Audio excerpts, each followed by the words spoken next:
All right, good afternoon. I'll just make a couple of remarks. I thought Andrew did a really nice job in the introduction for Coach Monkin.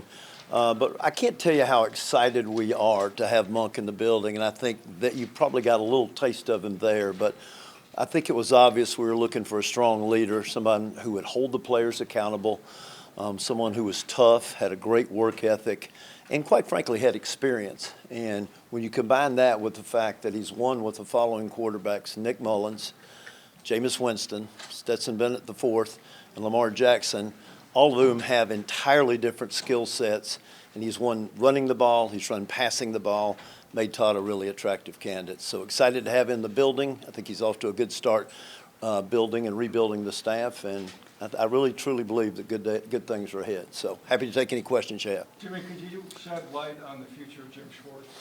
Yeah, I think this. First of all, I think Todd made it clear, Andrew's made it clear, I think I made it clear back on January 5th, we think the world of Coach Schwartz. I think Jim and Jim's future is the subject for another day. And just like I asked Todd about that, do you guys feel like, regardless of what happens with Jim, you will still have one of the most dominant defenses in the NFL, and you can assure your players of that as well? I do. I feel really good. We have really good players, okay, and it starts there. It obviously helps to have a great coordinator and a great staff. We also have a great staff, and I think Jim would tell you the four leaders of the O-line, linebackers, or D-line, linebackers, cornerbacks, and safeties are all outstanding coaches. So we're excited moving forward. Jimmy, why isn't this? Why can't you shed light on what's going to happen with Jim now? Those conversations are ongoing. We'll talk about that at a later day. Today is to introduce Todd Monkin as new head coach. Jimmy, when did you, along the process, begin to think that Monkin was rising to the top? And you know, you talk kind of in general terms about the toughness. Yeah. What else about him? So when and what? Yeah, you know, you go through a search process, and I think we started out with like 20, 25 candidates. I think we interviewed 9. I might be off by 1 there. And a search is, you know, it's a little bit like this. It's a little bit of a roller coaster. Somebody drops out, somebody comes in. You get better references or better test results on someone or worse, so it's a little bit of a roller coaster. I would say Todd was at the top of the list the entire time. I think our search lasted 20 days, and I'd say he was in leading the pack or in the front pack the whole time, Terry. Hey, Jimmy, what did you learn on your other coaching searches that affected you picking Todd? Yeah. Well, first of all, I didn't pick him. Okay, we picked him. All right, but I say that we, capital we, and I want to thank Andrew and our team in terms of process. And process is extremely important in these searches because they're very emotional. There are all kinds of information out there, in all due respect, a lot of it not accurate. And so by having an organized, disciplined process, which we stuck to, and I think the first coach, whoever hires the first coach or the second coach is not necessarily the winner. 2 years from now, nobody will remember whether Todd was the 7th or 8th coach hired, whatever he was. What's count is, did we get the right guy? And I think our team laid out a good process, and I think we were disciplined throughout that process the entire time up to last Wednesday when we announced Todd as our head coach. Jimmy, you talked about his experience with the quarterbacks, and obviously Andrew before had mentioned whoever you guys hired as head coach would have a lot of input there. Like, how confident are you with Todd's experience that he can help give a long-term answer at that position? Like, highly confident, highly confident. Now, Andrew's got to help him. We need players, but I'm highly confident. How much did players interactions you have with players over the course of the process? I mean, Miles, Denzel, any of the senior, the veteran, leaders. Yeah, I'll be honest. During the process, and Andrew might have been a little bit different. I didn't talk to any players, but JW, who's in the back of the room there, and myself interviewed 30 or 40 players post season and post the announcement of Kevin, and I think we got really good feedback offensively and defensively about what was needed. Two of the attributes that have been just repeated with Todd Monkin is accountability and player development. Why were those two so important to this organization specifically, to you guys in this search? Well, I think all of us who have run organizations understand you have to have accountability. And as I mentioned, when JW and I interviewed or spent time with 30 or 40 of our players, if you said, give me one common word, is we need more accountability. So that stuck with us. And then player development, I believe we'll have the youngest team next year in the NFL.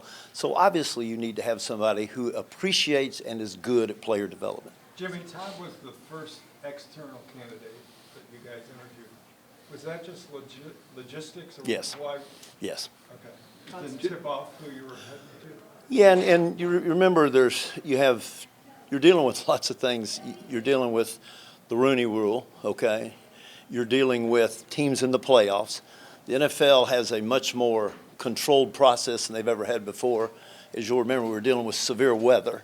So we were dealing with lots of different things. I wouldn't read the fact that we hired Todd it was because he was the second guy we interviewed. That's how it fell out. Jimmy, you made it clear after you fired Kevin that you expected this team was going to win more than 8 games the last 2 years. So even though, as you said, you anticipate having one of the younger teams, is the expectation that this team's going to win a lot more this year than they did last year? Well, let's be careful with a lot more, Darryl. But do I expect we'll win more games? I do. And I think we'll have a better football team. And I think it'll be, what's Terry say? They're ugly to watch sometimes. We're not going to be ugly to watch, okay? And I actually take that seriously. I mean, we want it to be a fun team to watch, a team that plays hard, plays smart, and most of all wins.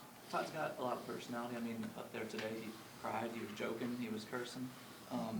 What do you think, how do you think that influences coaching style? What do you make of his personality? You know, I think players, and really all of us, want to see real guys. And what you saw today, that's how Todd is. It wasn't like, well, he's not really, he might cuss a little more, but that's really what Todd is like, okay? And you see the emotion, you see the faith, you see the drive, the work ethic, the confidence. What you saw for the 25 minutes he was up there today, that's Todd Monkin. Jimmy, you mentioned the process and you mentioned the tests, and you guys, I think, took some grief for how you conduct your process. Do you think, first of all, do you think it's that different than what everybody else does in the league?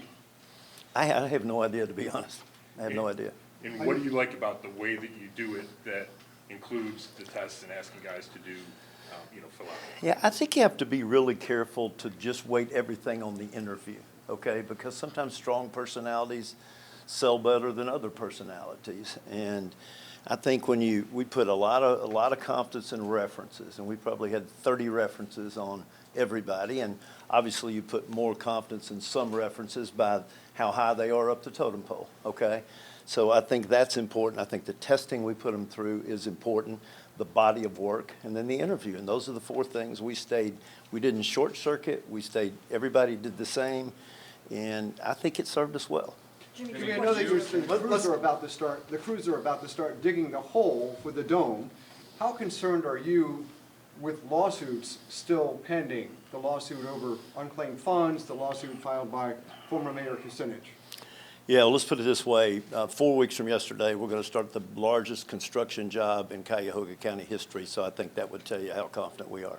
And how important is it, too, because with the crew getting the Olympics there, how important is it to have the dome here and hopefully get some of those?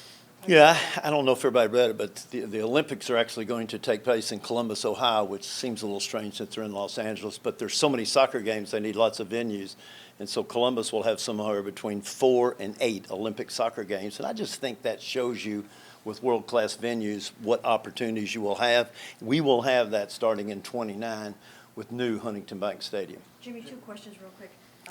First of all, what did you make of Myles Garrett's reaction, and have you talked to him ever since he posted that thing on Instagram? That's my first question. My second question is going to be about Deshaun Watson, so I want to make sure to squeeze that in too. Yeah, listen, I love Myles, okay? I haven't talked to him since the day after the season, but I'm highly confident Myles will come in here and break the sack record again and be the defensive player. He hadn't been named it, but I'll be shocked if he isn't, and will be a leader of our team. Okay, and then the Deshaun Watson question is, do you guys feel like if Deshaun Watson is healthy, you have a potentially 3-time Pro Bowl caliber quarterback to offer to Todd Monkin as he evaluates your quarterback room?